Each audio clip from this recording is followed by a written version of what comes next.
అందరికీ నమస్కారం. నా బంగారు తెలుగు వారందరికీ, తెలుగు భాషలోని బతుకున్న అందరి అందమైన పిల్లలకి ఆ భగవంతుడి దయాలతోని నమస్కారం. ఈ రోజున తల్లి, తండ్రి, గురు, దేవుడికి ఒక పెద్ద ఉపకారం చెప్పి, ముఖ్యంగా ప్రకృతి తల్లికి, ప్రకృతి అమ్మ అంటేనే మన జీవితం. ఆ తల్లికిని మనకి ఉన్న ఒక పెద్ద లోకమంతా, ప్రపంచమంతా ఆశీర్వాదాలు నిండా ముఖ్యంగా కావాలి.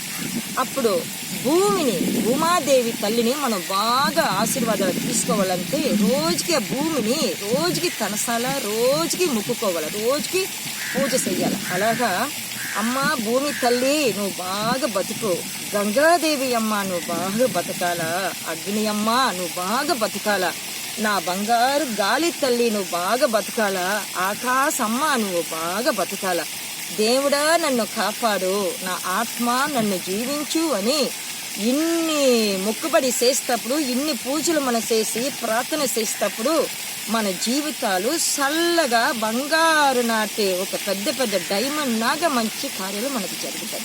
ఇంకా ముఖ్యంగా మన తల్లికి ఉపకారం, తండ్రిని జీవించాలా, తల్లిని జీవించి, గురువుని జీవించి, దేవుళ్ళు జీవించి, ఆ తల్లి ప్రపంచ తల్లి, ఆ ప్రకృతి అమ్మ నువ్వు బాగా బతకాలా, నన్ను జీవించి తల్లి, నన్ను బతికించమ్మ. అందువల్ల దాని వచ్చిన వారంలోని ఆ ప్రకృతి అమ్మకిని, జీవించిన మనుషులకి ఏటి మంచిది జరగాల, దానివల్ల ఎన్ని నొప్పులు మన వల్ల సరి చేసుకోముడుసో, మన జీవితాన్ని సరి చేసుకోముడుసో. ఇంకా చెప్పతే ఈ ప్రకృతి అమ్మని భద్రంగా పాదుకాపుగా భద్రంగా మనం ఎలాగ చూసుకొని ఆ అమ్మను పూజించాలా, ఆ అమ్మ మనసులోని ఎలాగ మనం ఎడం పట్టాలా. ముఖ్యంగా మనసుకిని ప్రకృతి అమ్మకిని ఒక మంచి కనెక్షన్ ఉన్నది, మంచి ఒక బంధం ఉన్నది. ఆ దేవుడు బంధం దాన్ని ఈ పొద్దు మీకు అమ్మ అందరికడా కలుసుకోబోతున్నాను. వచ్చిన వారంలోని దైవ చేసి మీరు ఆ నేరాన్ని బాగా ఉపయోగంగా మీరు చూసుకోవాలా.